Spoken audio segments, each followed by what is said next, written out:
Bueno, vamos a iniciar. Les voy a volver a compartir mi pantalla para que demos inicio a este webinar del mes de abril. Mi nombre es Karen Núñez Valdés, como aparece ahí en la presentación, y yo les voy a presentar este webinar denominado Estrategia de Retroalimentación Efectiva en el Aula.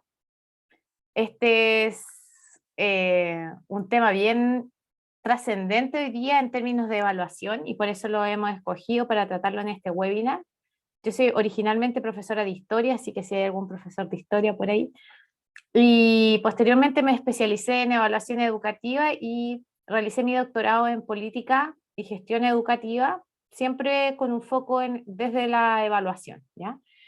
La idea es que podamos sacar provecho a esta temática. Es una temática, como les decía, interesante y que últimamente se ha puesto en la palestra de lo que es evaluación, porque antiguamente era considerada más bien el hermano pobre de la evaluación, pero hoy día se le reconoce se le reconoce el valor que tiene y el efecto que podría tener en nuestros estudiantes y además en nuestro propio trabajo.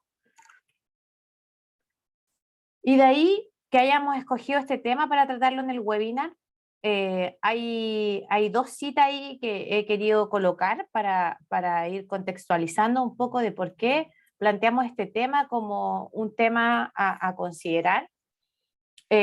Autores como Black and Williams, Hattie, Biggs, Purdy, Hattie y Heyer, que son uno de los más, yo diría, como los grandes referentes en términos de retroalimentación, nos señalan que la retroalimentación tiene una poderosa influencia en la mejora del aprendizaje de los estudiantes y puede situarse entre las 10 principales acciones que influyen en el logro de los aprendizajes. De ahí que hoy día para nosotros sea relevante trabajar estrategias de retroalimentación efectiva y que la incorporemos dentro de nuestras prácticas educativas.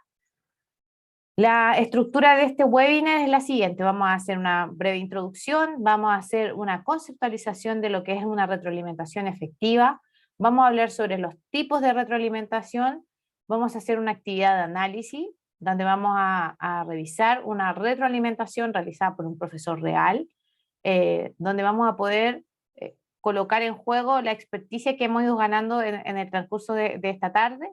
Vamos a hablar sobre estrategias de retroalimentación efectiva y finalmente vamos a hacer el cierre.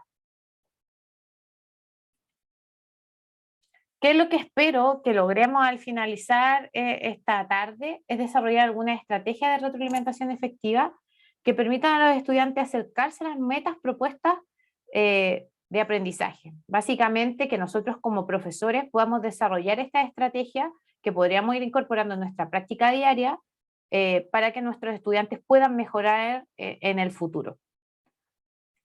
Ahora, vamos a hacer una pequeña actividad. Yo les voy a copiar este link, perdón, les voy a copiar este link en el chat para que puedan participar.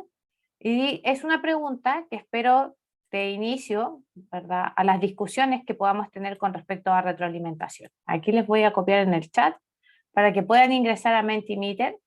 Y la idea es que escribamos o digamos en palabras cortitas cuál es el objetivo de la retroalimentación en el contexto educativo.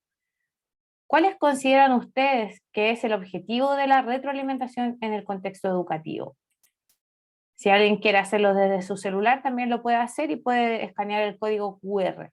¿Ya? Lo vamos a hacer en unos 2 minutitos y ahí yo les muestro las respuestas que van teniendo. Si alguno tiene alguna duda, puede abrir su micrófono y hacer las preguntas que estime pertinente.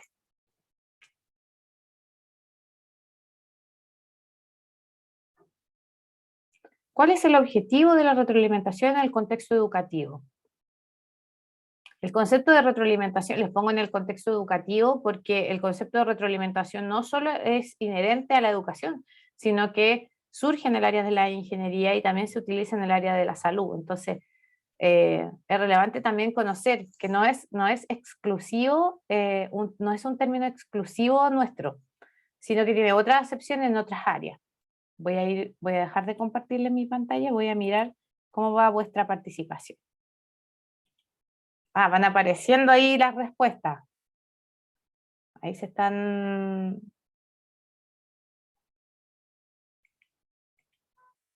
están apareciendo las respuestas. Les voy a compartir para que puedan ir mirando cómo se va configurando este Mentimeter a partir de sus respuestas. Interesante, oportunidad de mejora, mejorar el aprendizaje, conducir el aprendizaje, acompañar. Aprendizaje significativo aparece, acortar la brecha, oportunidades de mejora vuelve a aparecer. Vamos a darle tiempo a quienes están conectados y no han podido responder, que nos respondan para que sigamos.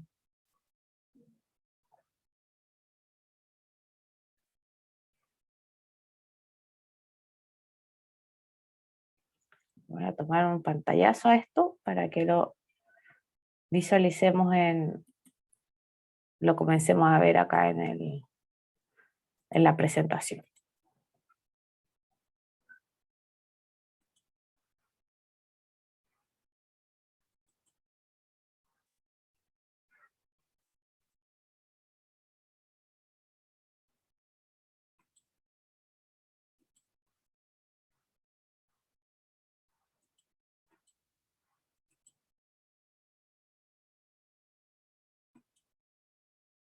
Les voy a compartir las respuestas.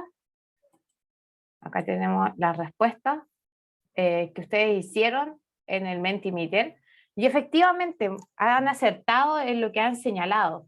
El objetivo de la retroalimentación en el contexto educativo tiene que ver con acortar la brecha, precisamente como ustedes lo han señalado, fortalecer los aprendizajes de nuestros estudiantes, ofrecer oportunidades de mejora a ellos, acompañarlos, desarrollar aprendizajes significativos, conducir el aprendizaje, considerando, si nosotros miramos nuestro propio trabajo, también nos permite conducir la enseñanza y mejorar el aprendizaje. Muchas gracias a quienes participaron y vamos a empezar con las primeras conceptualizaciones sobre retroalimentación. Yo les decía que la retroalimentación o el concepto de retroalimentación no nos es exclusivo al área de la educación. Este surge en el contexto de la ingeniería y posteriormente es tomado de este contexto y es llevado a educación. Las primeras conceptualizaciones de retroalimentación las podemos situar en 1983, donde Rama Prasad dice que la retroalimentación es información acerca de la distancia entre el nivel actual y el nivel de referencia de un parámetro del sistema que es utilizada para modificar esa brecha en alguna forma. ¿Ya? Si nosotros lo miramos, en ninguna parte habla sobre educación, dado que este concepto es tomado desde la ingeniería. ¿Ya? Luego, en 1989, Sadler, aprovechando estas primeras conceptualizaciones, toma el concepto de retroalimentación y señala que la retroalimentación es información acerca de la distancia o brecha entre el nivel actual y el de referencia, y que debe ser usada para reducir la brecha. Y ya Sadler está en el contexto educativo. ¿Ya? Si nosotros quisiéramos leer algún autor que es relevante para el concepto de retroalimentación, tendríamos que recurrir a Sadler.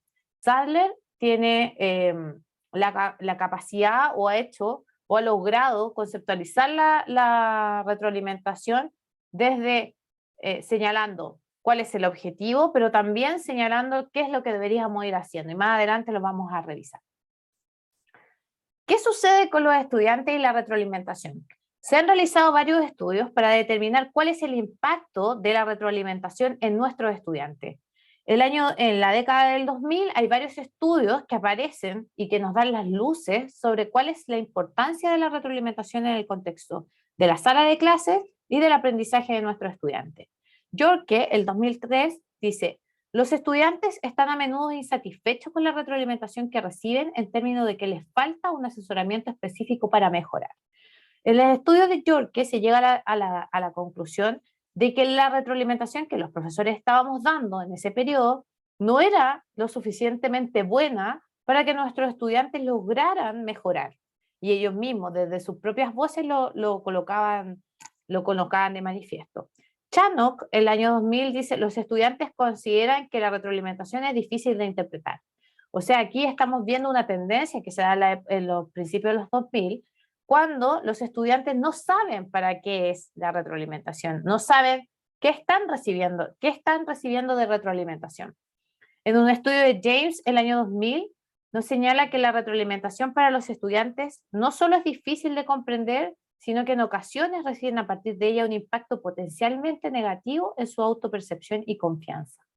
James llega a la conclusión de que algo estamos haciendo, los profesores, que en vez de mejorar los aprendizajes de nuestros estudiantes, estamos haciendo un impacto negativo o estamos interfiriendo de forma negativa, no solo en los aprendizajes, sino que además estamos golpeando el autoestima académico de nuestros estudiantes. La evidencia indica que aunque la retroalimentación sea frecuente en las salas de clase, la mayor parte de la información que entregamos a nuestros estudiantes es desestimada por ellos, y los comentarios que los profesores realizan no son considerados como relevantes por sus estudiantes, ¿ya? Ese es un estudio de Carles, el 2006.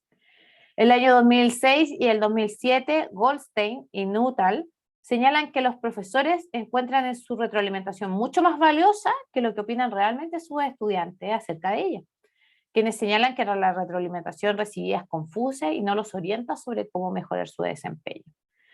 Cuando yo leí esto las primeras veces, me causó impacto porque recordaba qué estaba haciendo el 2006 y recuerdo haber recibido muy poca retroalimentación en mi proceso de aprendizaje. En esa época estaba en la universidad.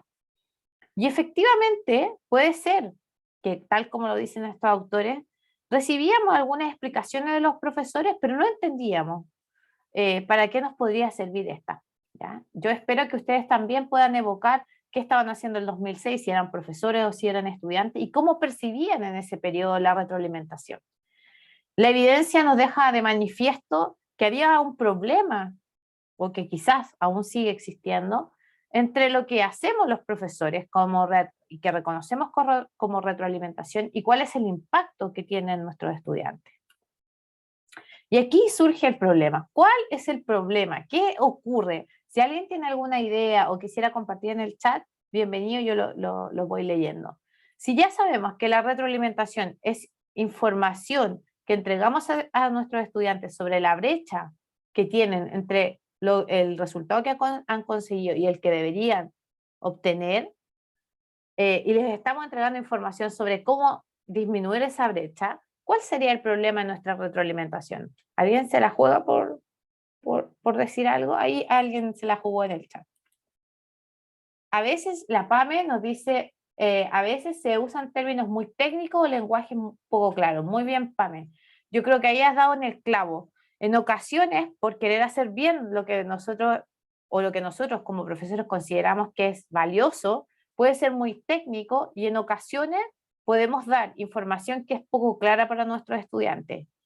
Ahí yo concuerdo con la PAME. Marta me dice, darle las respuestas y no permitir que el estudiante descubra el error. Efectivamente, Marta, yo creo que también el problema está por ahí.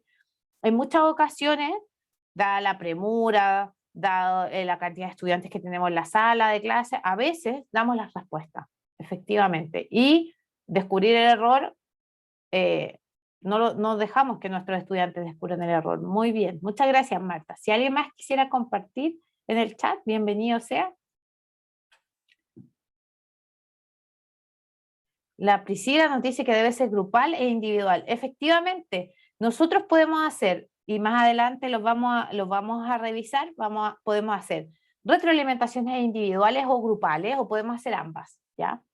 Pero es importante que, dado el contexto en el cual trabajamos, busquemos cuál es la forma o cuál sería el camino o la mejor forma para llegar a hacer una retroalimentación.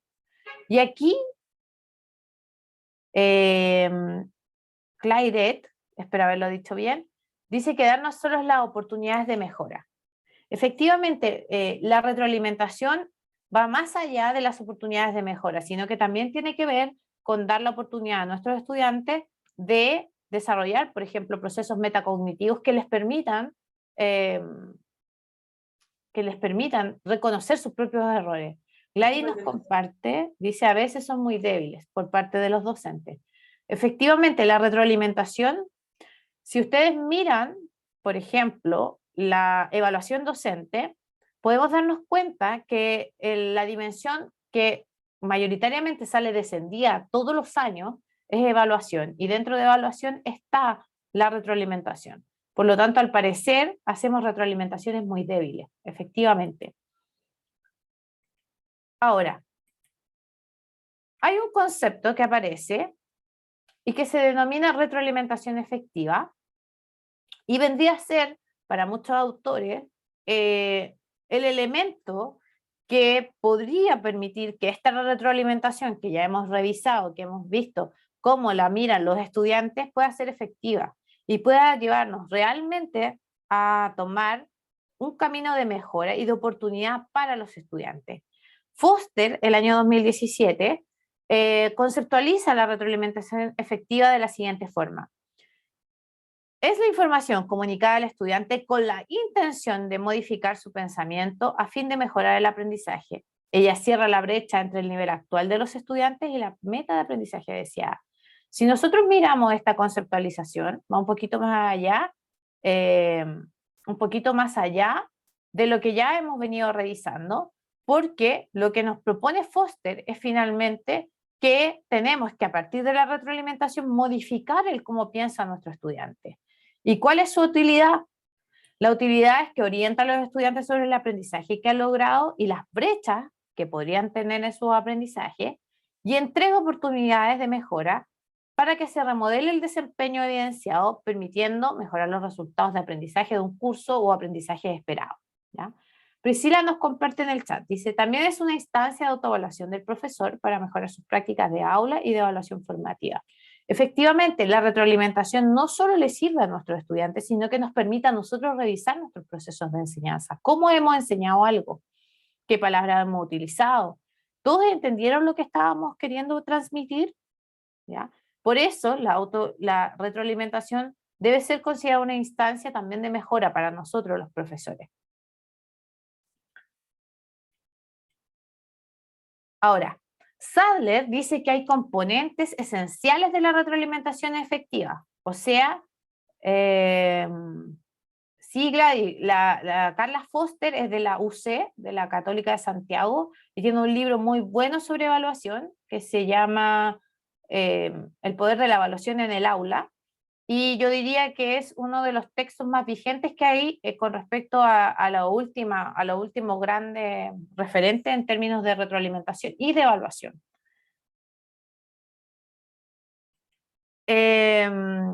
Como les decía, Sadler nos propone o nos dice que para hacer una retroalimentación efectiva yo debería mirar estos tres elementos. El primero, ¿a dónde voy? Vale decir que yo tengo que decirle a mi estudiante cuál es el objetivo de aprendizaje, cuáles son los estándares y cuáles son los criterios. En otras palabras, yo debo darle a conocer a mi estudiante al inicio de una unidad o al inicio de una clase hacia dónde voy, ¿ya? Que esto es tan clásico, de repente cuando uno está formando a profesores, yo siempre les digo a mis estudiantes, ¿se acuerdan que los profes nos escribían en la pizarra el objetivo de la clase o de la unidad? Y muchos lo recuerdan muy vivamente. Yo le decía, bueno, esa práctica que a lo mejor en algún momento no entendimos como estudiantes, tiene por objetivo que nosotros sepamos hacia dónde vamos. ¿Ya? Quizás lo más relevante, yo siempre les digo, no es solo escribirlo, sino que también es señalarlo, y señalarlo en palabras claras.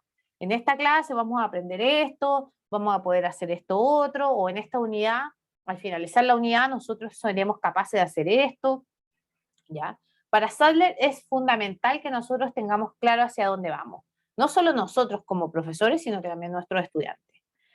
También Sadler dice que como profesores tenemos que saber cuál es el aprendizaje del estudiante, tenemos que saber cuál es el nivel alcanzado por nuestros estudiantes en una tarea, en un desempeño o en una ejecución. Cuando nosotros corregimos una prueba, por ejemplo, o revisamos un trabajo, somos capaces de establecer en qué parámetros están nuestros estudiantes y somos también capaces de saber en qué se equivocaron. Entonces dice Sadler, ok, ya tenemos la meta, ya tenemos el aprendizaje del estudiante, y ahora, a partir de toda esa información, tengo que plantear cómo seguimos avanzando. Y para eso, yo como profesor debería desarrollar, idear, crear estrategias que permitan abordar esta brecha que hay entre lo que el estudiante debía saber con la nota, o sea, con el aprendizaje alcanzado. Y yo debería dar, en una retroalimentación efectiva, recomendaciones para abordar esa brecha.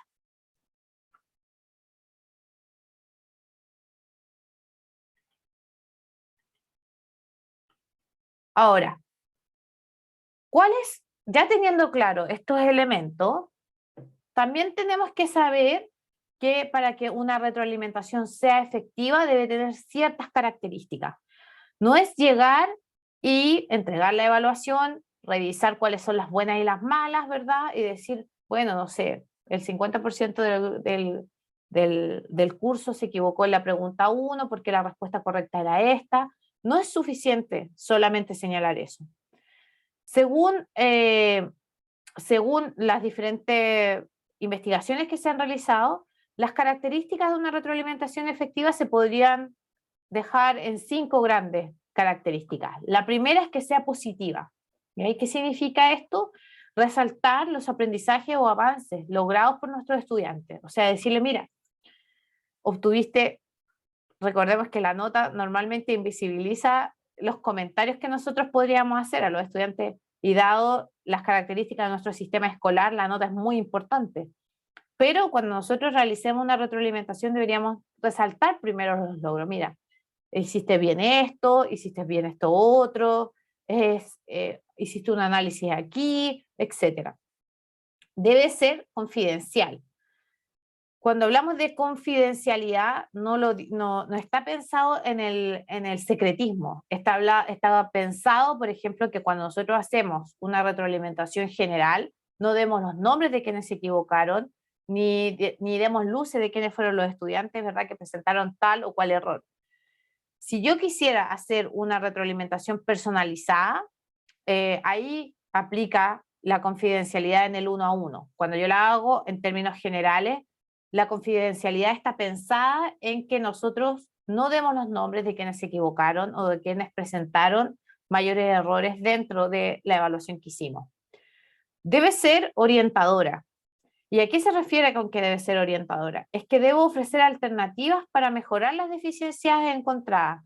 Vale decir, yo debería decirle a mis estudiantes, miren, ¿cómo podríamos llegar a la resolución de esta pregunta con lo que hemos aprendido, por ejemplo?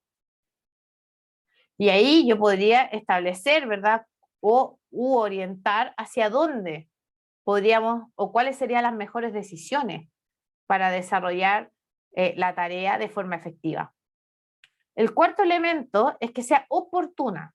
Vale decir, y esto yo creo que es complejo, sobre todo considerando los cursos grandes que podemos tener.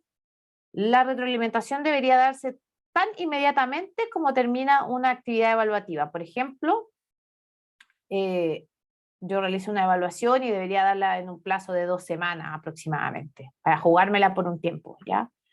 Y como dice ahí, tiene que ser muy antes de que se haga otra evaluación, porque es la única forma de que el estudiante logre hacer el nexo entre la evaluación que rindió y la información que está recibiendo. Y finalmente debe ser específica. Vale decir, tenemos que señalar con claridad las áreas destacables y las oportunidades de mejoras dentro de la evaluación. ¿Por qué? Porque debemos pensar que la evaluación es un ciclo continuo. Nosotros constantemente estamos evaluando. No necesariamente con nota, pero sí constantemente estamos tomándole el pulso a nuestro curso, les estamos preguntando, ¿qué significa esto? ¿O cómo podríamos hacer esto? Y en ese instante yo estoy evaluando. Ahora, la retroalimentación ha sido no solo conceptualizada, sino que ha sido tipificada, ¿ya? Existen 2 grandes propuestas de tipos de retroalimentación. Por un lado, tenemos a Tunstall y Gibbs, que en 1996 ellos proponen estos tipos de retroalimentación y las describen básicamente en 2 grandes grupos, la retroalimentación descriptiva y la retroalimentación evaluativa. Y el año 2007 tenemos la propuesta de Hitti y Timperley, donde ellos nos señalan que existen 4 niveles de retroalimentación y que en estos 4 niveles de retroalimentación hay efectivamente niveles donde yo me voy acercando a una retroalimentación que va a ser más efectiva y que va a tener mayor impacto dentro de nuestros estudiantes. Yo los invito a que mientras yo les voy contando cómo son estas tipologías, vayan autoevaluándose para que vean en qué retroalimentación están y cómo podrían mejorar para avanzar hacia una retroalimentación que tenga un mayor impacto en vuestros estudiantes. Vamos a revisar, en primer lugar, la propuesta de Tunstall y Gibbs. Esta es una adaptación del Leiva y compañía del 2007 y de Contreras y Zúñiga del 2017 también. Tunstall y Gibbs dicen que existen dos tipos de evaluación, de retroalimentaciones. La primera es una retroalimentación de tipo evaluativa, que está a la izquierda de la pantalla, y a la derecha está la retroalimentación de tipo descriptiva. Dicen que normalmente los profesores nos ubicamos en este sector, nos ubicamos entre la positiva y la de logro, ¿ya? Pero Tunstall y Gibbs hacen la salvedad y dicen que en realidad nosotros deberíamos inclinarnos hacia hacer una retroalimentación descriptiva. ¿Y por qué? Ellos consideran que la retroalimentación de tipo evaluativa juzga corrigiendo el desempeño, donde además el protagonista somos nosotros los profesores, y no mejora el aprendizaje, y además de no mejorar el aprendizaje, tiene un impacto en la persona, vale decir, tiene un impacto directo en el estudiante, ¿ya? Y no en su aprendizaje. Este tipo de retroalimentación se divide en dos, la de tipo negativa y la de tipo positiva. La de tipo negativa tiene como característica castigar, desaprobar, sancionar, y utiliza excesivamente las X, como cuando corregimos, o subraya los errores sin mayor explicación. No sé si a alguno de ustedes les pasó siendo estudiante que, por ejemplo, los profesores decían ¿qué? O qué horror, o qué significa esto, nos ponían ahí unos signos de interrogación gigantes. Uno se quedaba pensando como estudiante, ¿qué habrá querido decir el profe? No me entendió, o qué es lo que no entendió, etcétera. ¿Ya? Entonces, Tunstall y Gibbs dicen, bueno, esa retroalimentación es de tipo evaluativa y a su vez negativa. Y en muchas ocasiones, también, como dice la PAME, una cruz gigante con lápiz de color rojo. Ese también es una retroalimentación de tipo evaluativa en el contexto que aquí aparece como negativa. Y Tunstall y Gibbs dicen, y es peor, en ocasiones los profesores le decimos a nuestros estudiantes, si nos quedamos con él en la negativa, le decimos a nuestro estudiante, yo esperaba más de ti, por ejemplo. Entonces el estudiante dice, ay, esperaba más de mí, ¿con respecto a qué? ¿Ya? Con respecto a mi aprendizaje, que me iba a ir mejor. Entonces ahí ellos dicen, nuestros autores dicen que finalmente este impacto de lo que nosotros podamos decir tiene más que ver con la persona que cómo están aprendiendo. Y la positiva tiene como característica premiar, aprobar, recompensar. Utiliza vistos buenos o signos para indicar aciertos, reconoce públicamente, realizamos comentarios positivos, pero nuevamente estos comentarios no van hacia el aprendizaje de nuestro estudiante, sino que van a la persona. Uno podría decir, ah, qué bien Pamela, te felicito, te sacaste un 7. O qué bien Pamela, te sacaste un 6. ¿Ya? Pero yo no le estoy diciendo a Pamela qué fue lo que hizo bien, por ejemplo, cuando se sacó un 6, y qué es lo que hizo mal. Por lo tanto, para Tunstall y Gibbs, este tipo de retroalimentación, que es de carácter evaluativa, no tiene el impacto que debería tener la retroalimentación en el aprendizaje de nuestros estudiantes. Por otro lado, dicen que existe la retroalimentación de tipo descriptiva, y que en esta las características esenciales son que el estudiante describe, o sea, que le describimos el logro al estudiante y proponemos mejoras, le decimos cuáles son las fortalezas y debilidades. Aquí el protagonismo lo comparte el profesor y el estudiante, no solo del profesor, y permite la mejora del aprendizaje e impacta el desempeño de nuestros estudiantes. En esta conceptualización de descriptiva existen dos tipos de retroalimentación, la de logro y la de mejora.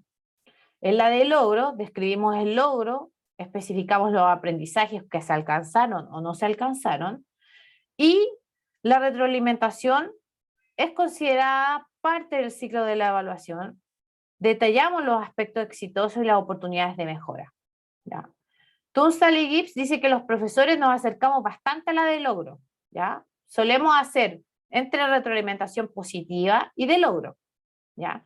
¿Cuál es la propuesta de estos autores? Es que nosotros nos movamos básicamente a la retroalimentación de mejora, donde fomentemos la reflexión sobre el trabajo realizado, donde el estudiante sea un evaluador del trabajo que realizó y donde como profesores asumamos un rol de mediador, donde diseñamos con los estudiantes caminos para mejorar.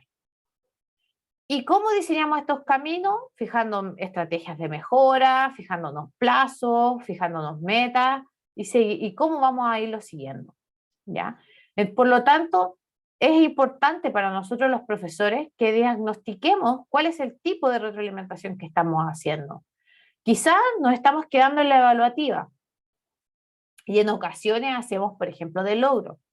Lo importante es reconocer el tipo de retroalimentación que hacemos y cómo podríamos transitar hacia una retroalimentación de mejora, donde no solo le describamos el logro a nuestros estudiantes, les propongamos mejora, sino que también diseñemos caminos junto a ellos sobre cómo podrían mejorar los aprendizajes.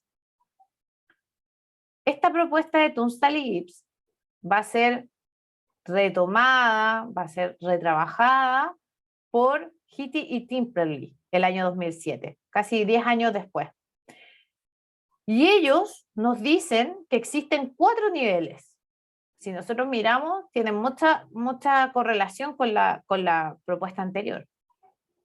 Y existen 4 niveles y nosotros deberíamos avanzar hacia el nivel 4. O sea, todos deberíamos revisar nuestras prácticas para que finalmente lleguemos al nivel 4. ¿Qué es lo que nos dice el nivel 1? Si nosotros lo miramos, sería como la retroalimentación de tipo evaluativa que proponían los otros autores. Está centrado en la persona, es cuando nosotros hacemos las referencias a la persona y no al aprendizaje. Y estos autores dicen no es efectiva. Este tipo de retroalimentación no es efectiva porque finalmente yo no oriento el aprendizaje y solamente me refiero a la persona. El nivel 2 está centrado en la tarea. ¿Qué significa esto? Que es efectiva para el aprendizaje porque entrega información sobre las respuestas correctas e incorrectas.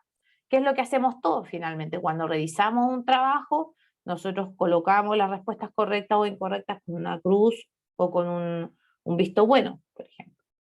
Pero nos quedamos en eso, decimos estas son las buenas, estas son las malas, ese sería el nivel 2. El nivel 3 está centrado en el proceso, es efectiva para el aprendizaje, retroalimenta según estrategias utilizadas para abordar la tarea, vale decir, le damos más información al estudiante, no solo le decimos qué es lo bueno y qué es lo malo, sino que les decimos, por ejemplo, ¿cómo habíamos resuelto este problema en clase? ¿Recuerdan cómo habíamos hecho esto? Por ejemplo, en la retroalimentación. Entonces obligo a mis estudiantes a que busquen herramientas metacognitivas para poder resolver el problema que estamos planteando. Por lo tanto, este nivel 3 está centrado en el proceso, que para los autores aquí que crean esta tipología, nosotros deberíamos estar entre el nivel 3 y el nivel 4. Y lo último sería estar centrado en el nivel 4, donde lo importante es la autorregulación del aprendizaje. ¿Es efectiva para el aprendizaje? Por supuesto. Nos permite trabajar con estrategias metacognitivas y analizar estas estrategias, y le damos la oportunidad al estudiante de que sea capaz de autoevaluarse y de tomar decisiones sobre sus aprendizajes. Vale decir, nosotros podríamos decirle a nuestro estudiante ya, si hicimos esto en clase, y este era un camino que yo propuse, por ejemplo, ¿qué otro camino podríamos tomar para resolver este problema? Y ahí lo que yo estoy haciendo es apelar a que el estudiante busque soluciones, ¿ya? No solo ahora lo estoy llevando a un momento de reflexión metacognitiva, sino que también le estoy proponiendo que me dé otras soluciones al problema que tenemos que abordar. Si nosotros miramos la tipología presentada por estos autores, nos daríamos cuenta, o nos damos cuenta, que para que la retroalimentación sea efectiva y nos logremos posicionar en los niveles óptimos que proponen, debemos establecer una estrategia como profesores para poder llevar a cabo la retroalimentación. ¿Ya? Yo siempre les digo a mis estudiantes, en clases cuando hablamos de retroalimentación, nosotros como profesores deberíamos tener un guión que deberíamos trabajar de tal forma de que siempre que estemos retroalimentando lo vamos siguiendo. Por ejemplo, ¿qué deberíamos tener en nuestro guión? Siempre hablar primero de las fortalezas del trabajo desarrollado, luego abordar las dificultades o debilidades, luego deberíamos trabajar cuáles serían aquellas estrategias de mejora que podríamos aplicar o dónde podríamos mejorar, y finalmente deberíamos terminar con lo metacognitivo. Eso nos permitiría desarrollar una retroalimentación ordenada con todos los aspectos que podría tener el trabajo que realizaron nuestros estudiantes, y eso podría darle orientaciones a los estudiantes considerando que en ocasiones, dados los cursos que tenemos que hacer retroalimentaciones más bien de tipo grupal. Vamos a analizar ahora una retroalimentación. Yo la voy a leer, luego les voy a dar unos minutitos para que comenten en el chat, o si alguien quiere opinar puede abrir su micrófono, y vamos a mirar cómo hizo la retroalimentación este profesor o profesora, y vamos a ver qué es lo que puso en la retroalimentación, a ver si logramos distinguir cuáles son los elementos que este profesor o profesora ha colocado en su retroalimentación. Voy a leerlo primero y luego les doy la oportunidad de que lo lean solito y me puedan comentar qué ven en esta retroalimentación. Dice: antes que todo, quería felicitarte por el excelente trabajo que hiciste en relación a las partes de la reseña. A lo largo de tu texto es posible identificar claramente las diferentes etapas que componen a este género. Así puedo distinguir una introducción, una síntesis del texto reseñado, una evaluación y una conclusión. Además, a nivel de escritura, respeta las convenciones propias de los textos académicos, lo que se manifiesta en una ortografía impecable, el uso de la forma impersonal, una adecuada progresión de las ideas, entre otros elementos. Te felicito. A pesar de todos estos aspectos logrados, me gustaría invitarte a revisar nuevamente los contenidos sobre citación, pues aún hay algunas falencias en la distinción entre tu voz con la del autor del texto que reseña. Por ejemplo, como te indicaba en el comentario 10, dejado al margen, no me queda claro si la afirmación, por lo tanto, quienes participan de las elecciones son los jóvenes de clase más acomodadas, es una conclusión tuya o del autor del paper reseñado. Quizás una buena manera de solucionar esto hubiese sido incluyendo una cita directa del texto de Luna. ¿Qué te parece esta idea? ¿Se te ocurre otra manera de solucionarlo? No olvides que para la redacción de nuestro próximo texto será fundamental que corrijas este elemento. Recuerda apoyarte en la lectura de los contenidos de la sexta semana de clases, en los que se explican distintas estrategias para hacer referencia a ideas que no son nuestras. ¿Qué elementos de los que ya hemos señalado podemos vislumbrar en este texto? ¿Es una retroalimentación real de un profesor en un curso de escritura académica? Si alguien se anima, puede abrir su micrófono y puede compartir su respuesta.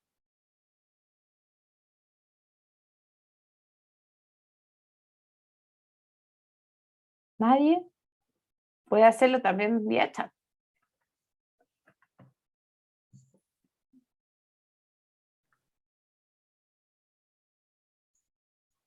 Ahí veo a alguien que se animó vía chat.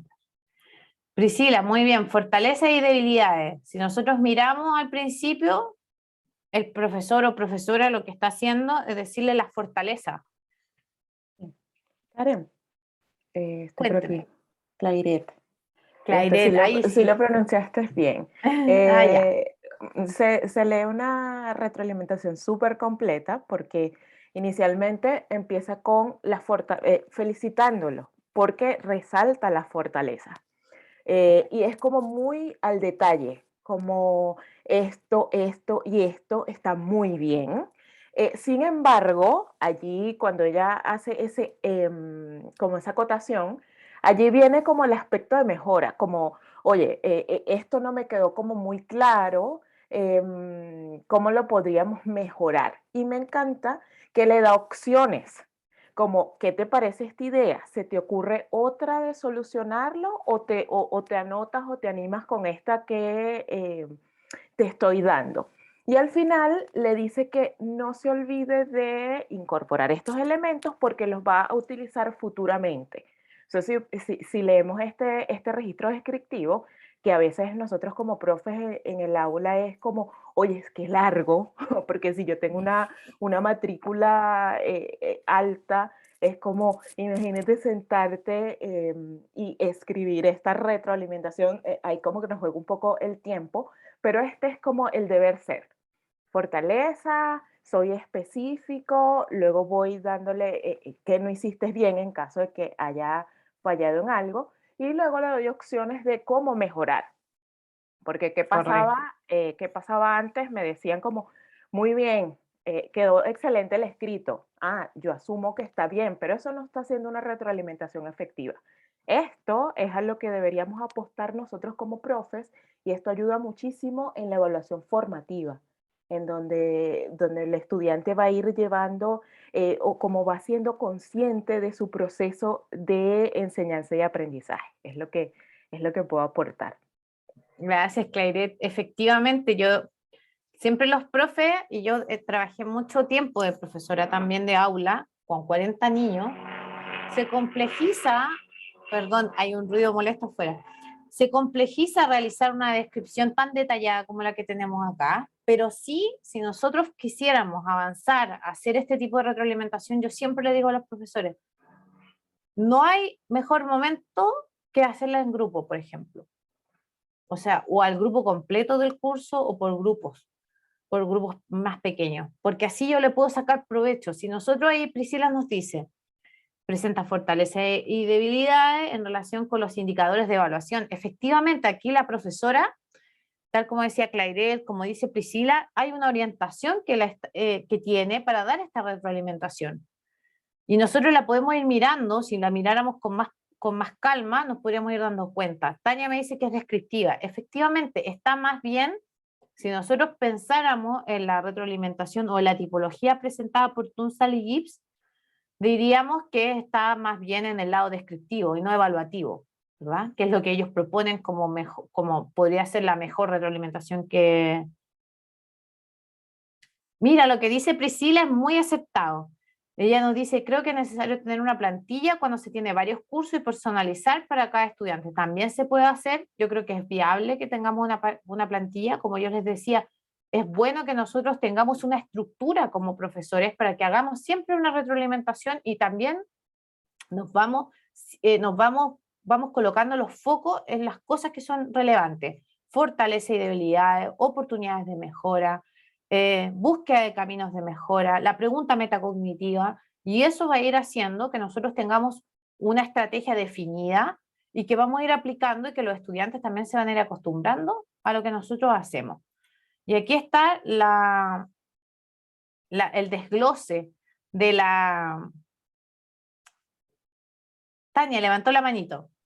Sí, sí, la verdad es que me gustaría solamente relevar todo lo que tiene que ver con la metacognición. De hecho, las últimas dos preguntas que se mencionaban al final del texto anterior, apuntaban justamente a este proceso que en ocasiones se ve como olvidado, o se ve más bien como unas preguntas que se pueden realizar solamente al final de la clase, cuando también entendemos que en el fondo ayuda a la autorregulación del mismo aprendizaje. Entonces, ahora nosotros podemos ver como que la metacognición, en definitiva, se va vinculando con la retroalimentación la medida de que apunten ambos hacia esta mejora, ¿no? Y también al acortar las distintas brechas que se van estableciendo. En el texto también pude observar de que, como tú también lo mencionaste casi al último, es una retroalimentación como ordenada. Esta retroalimentación que tú decías que ojalá uno llevara así como un torpedo, como una receta de qué hacer primero, después y cómo seguir. En el fondo, claro, es eso. ¿Cuáles son como los distintos mecanismos que nosotros tenemos para poder retroalimentar? ¿Qué pasa ahora? Que claro, en el contexto de escuela son muchos estudiantes y ahí está quizá el mayor desafío en cómo nosotros nos podemos organizar. Correcto, Tania. Yo creo que ahí, como profesores, tenemos una tremenda responsabilidad en hacer una buena retroalimentación porque efectivamente podemos orientar a nuestros estudiantes. Y yo creo que la clave aquí, ya teniendo estos elementos claros, es que nosotros nos organicemos y establezcamos nuestra propia ruta de cómo hacer retroalimentaciones. Aquí la profesora, que como les decía, es un caso real, no es inventado y tampoco soy yo la que lo hizo, sino que una vez conversando con una colega, ella me lo mostró y se lo pedí prestado. Ella hace primero la descripción del logro, le dice en qué estuvo bien y es bastante específica. Si nosotros nos miramos, ella no le dice solamente hiciste una buena reseña, sino que le dice identificaste claramente las diferentes etapas que componen este género, puedo distinguir la introducción, la síntesis del texto, la evaluación y la conclusión. O sea, ella es bastante específica. Después le habla sobre lo que no logró y le dice, me gustaría invitarte a revisar nuevamente los contenidos sobre citación, pues hay algunas falencias en la distinción entre tu voz con la del autor del texto. Y le da un ejemplo. No se queda solamente en decirle en qué se equivocó, sino que le dice, mira, por ejemplo, en tal comentario, luego lo invita o le fomenta la reflexión al estudiante. Le pregunta, ¿qué te parece esta idea? ¿Se te ocurre otra manera de solucionarlo? Y finalmente le da una estrategia para mejorar. ¿Y cuál es la estrategia? Le dice acá, no olvides que para la redacción de nuestro próximo texto será fundamental que corrija este elemento. ¿Ya? O sea, le dice, mira, en realidad es súper relevante lo que te acabamos de evaluar o lo que acabas de hacer, porque no es algo que vamos a olvidar o vamos a desechar, no es algo que se va a olvidar, sino que es algo que vamos a seguir usando. Por lo tanto, es importante que revises tal o cual cosa para poder estar en la próxima actividad, como poder hacerla bien. Entonces ahí el estudiante ya sabe que este contenido o esto que no logró tiene que trabajarlo. Y de ahí lo que ustedes mismos reseñaban, el tema del aprendizaje significativo, le da sentido al aprendizaje. Algunas estrategias para retroalimentar y para orientar nuestra retroalimentación hacia lo descriptivo o a los niveles 3 y 4, dependiendo del autor en el cual nos posicionemos, está primero decidir si la retroalimentación será oral o escrita, o individual o grupal, ¿ya? Como decía Clairet, a veces nuestra matrícula es muy alta, entonces no podemos retroalimentar individualmente y por escrito a nuestros estudiantes por un tema de tiempo, pero sí podemos buscar una estrategia para hacerlo, por ejemplo, oral y grupal, ¿ya? Donde yo voy mirando, observando el curso y digo, bueno, este curso efectivamente yo lo podría retroalimentar de forma oral y grupalmente, o sea, a todo el curso, por ejemplo, si los resultados son muy parecidos. Ahora, si estoy haciendo trabajo en grupo, por ejemplo, yo podría retroalimentar de forma oral y grupal a cada grupo, ¿ya? Entonces es importante que cuando cuando piensen en la retroalimentación, lo primero que establezcan es cómo la van a realizar, ¿ya?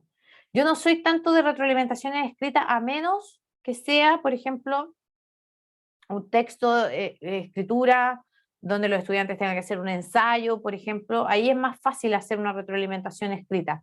Pero hay otras tareas de desempeño donde es más fácil hacerla oral. Eso también tiene que ver con lo que nosotros estamos haciendo en la sala. También establecer el momento de la retroalimentación. Hoy día tenemos la capacidad de trabajar vía Zoom, de poder hacer cápsulas educativas. Yo también podría hacer una retroalimentación que quede grabada, por ejemplo. Y eso me va a permitir dejar una evidencia de cómo estoy haciendo mis propias retroalimentaciones. Así que también es una buena opción, por ejemplo, hacer retroalimentaciones vía cápsula, donde yo explique y me pueda explayar más sobre lo que hicieron mis estudiantes.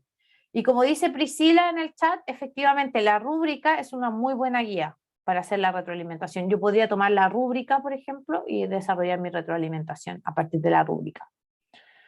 También y esto tiene que ver un poco con lo operativo, como nosotros podríamos trabajar la retroalimentación, elaborar algunas frases que sean vinculantes al proceso y al producto. Y aquí me refiero a esto, tener frases como hechas, prearmadas, como la que aparece en el texto. ¿Te parece esto? ¿Qué otra idea sugiere? ¿Cómo podríamos mejorar? ¿Te parece que? Entonces, si nosotros ya vamos utilizando esas frases, va a ser más fácil retroalimentar a nuestros estudiantes. También se recomienda utilizar estas frases para informar al estudiante de aspectos positivos y también de las brechas que hay en el aprendizaje que han desarrollado, ¿ya? Tal como el ejemplo que vimos recién. Mira, hiciste bien esto, por lo otro, y ser muy explícito y muy específico, ¿ya? Pero también tengo que tener frases para decir, mira, lo más descendido se encuentra en esto, o tu desempeño, el desempeño no ha sido alcanzado por tal motivo, etc. Y finalmente establecer acuerdos sobre lo necesario reforzar, establecer metas a corto plazo para los estudiantes. A mí me da mucho resultado, por ejemplo, y es increíble que los estudiantes no esperan una retribución en términos de nota. Yo a veces les digo, por favor, miren, esto que acabamos de trabajar, esta evaluación que hicimos, es importante porque las siguientes unidades las vamos a seguir trabajando y necesitamos tener el conocimiento y tener la habilidad para poder desarrollarla en el futuro. Entonces los invito a hacer la actividad nuevamente, hacer la prueba, las partes que estaban malas, hacerlas de nuevo. Y normalmente los estudiantes, uno que otro te dice, ay, pero hay décima, me va a cambiar la nota, pero normalmente los estudiantes también ya no van a hacer ese trabajo, siempre que uno les muestre que esto tiene un retorno en el futuro, ¿ya?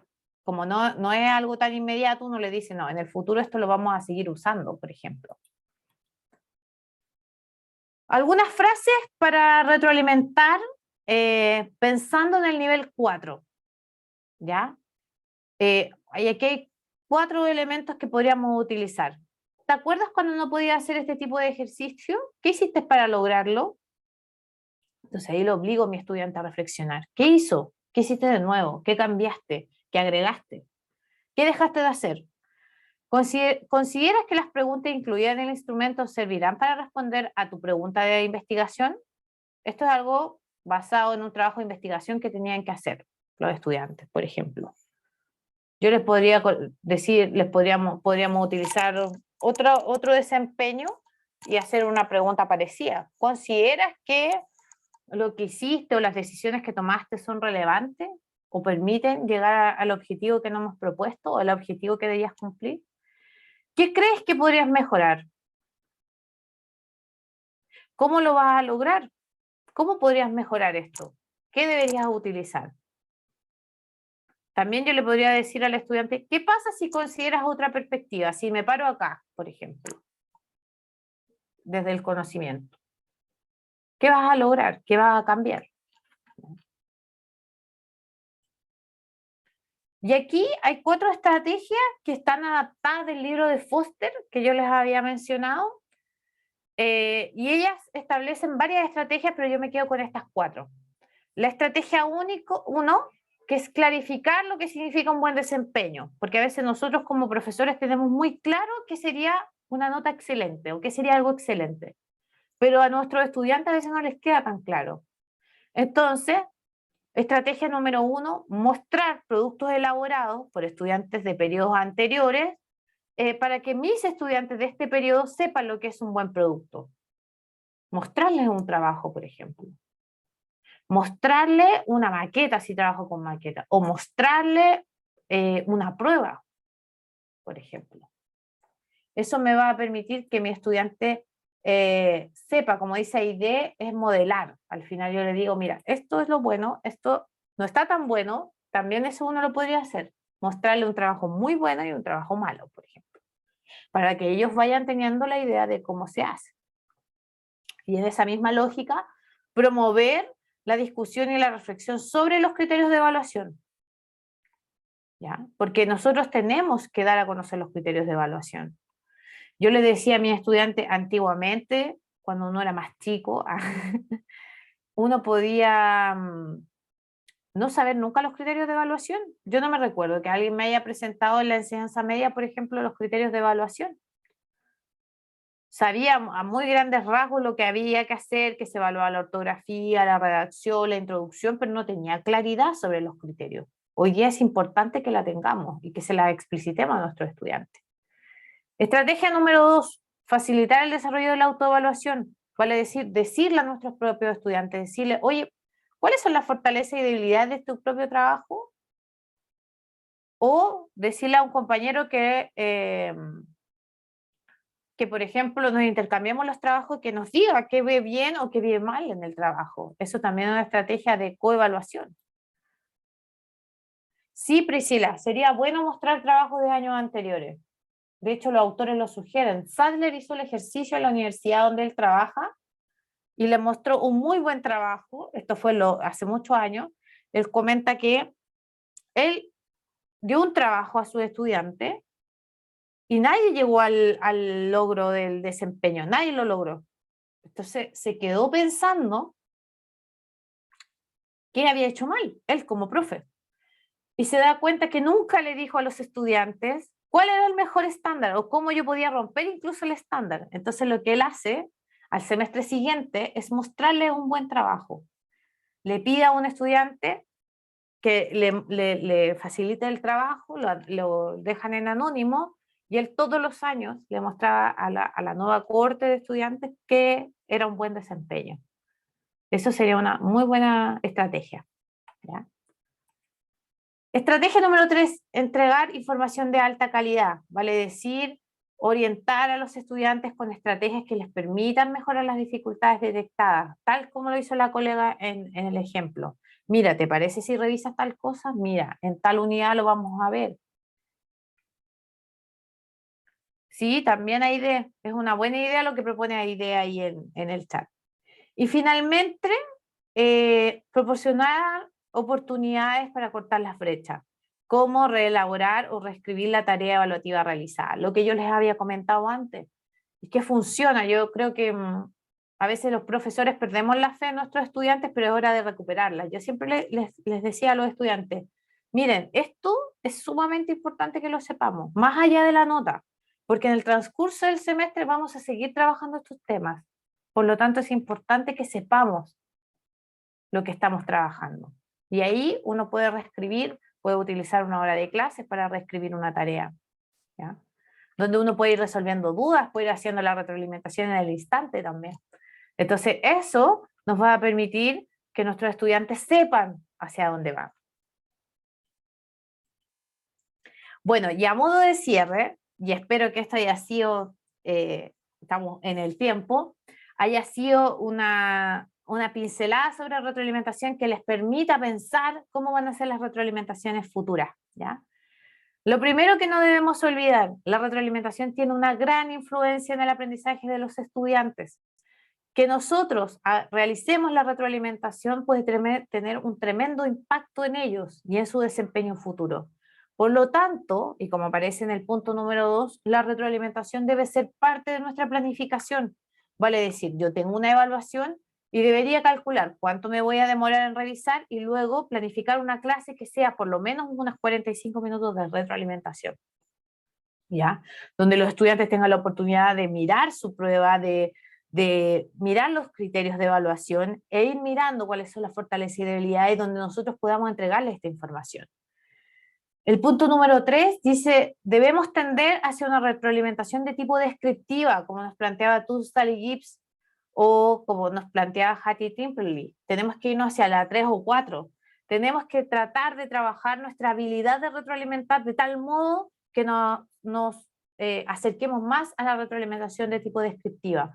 Esto no quiere decir que yo no pueda felicitar a un estudiante, sí lo puedo felicitar, pero esa no puede ser el foco o el objeto de la retroalimentación, sino que tiene que ir más allá, ¿ya?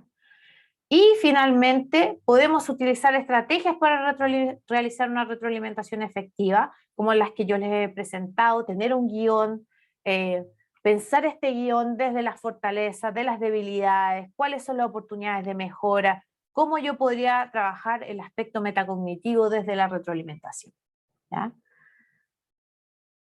Y bueno, como yo les decía al principio, mi nombre es Karen Núñez Valdés. Espero que haya sido provechosa esta tarde, este ratito que no hemos podido reunir y conversar sobre, y yo exponerles básicamente sobre retroalimentación. Espero que sea de utilidad y que lo puedan aplicar en sus contextos escolares para que vamos mejorando de a poquito la educación. Ahí tengo un comentario en el chat. Sí, qué bueno, Pamela. Y aquí hay mucho de donde profundizar. Búsquense textos de Roy Sadler, búsquense textos de la Carla Foster, que yo les decía que tiene un libro muy bueno, El poder de la evaluación en el aula. Yo creo que todos los profesores que nos interesa la evaluación tenemos que leerlo. Ella es muy clara con las personas que trabajan en ese texto, así que los animo a que sigan leyendo, de que sigan participando de estos webinars, ¿ya? Y además quería extenderles la invitación. El ciclo de webinars de abril termina mañana para quienes se quieran inscribir. Y les voy a dejar la invitación para participar de la inauguración del año académico, que creo que podría ser de interés. Les voy a copiar el link y les voy a mostrar de qué se va a tratar para que, por si alguno quiere seguir conectado más ratito, ahí está el link para la inscripción y les voy a mostrar la invitación.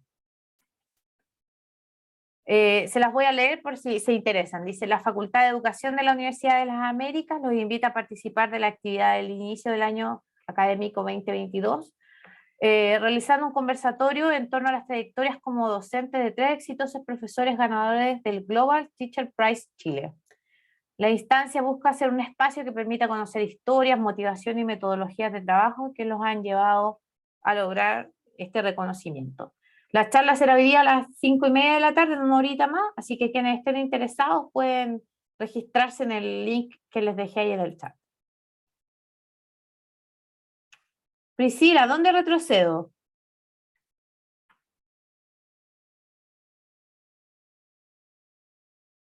Si me avisa, yo ahí puedo retroceder.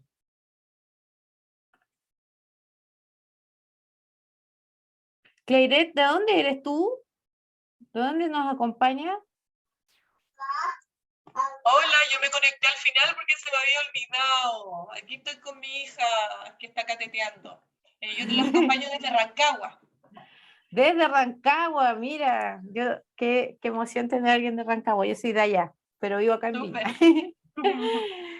Ya, pues los dejo invitados a los webinars, que sigan participando. Esperamos en el próximo tener más ideas sobre retroalimentación, quizá otro tema que podamos ir revisando de evaluación. Así que los espero si es que en el próximo webinar.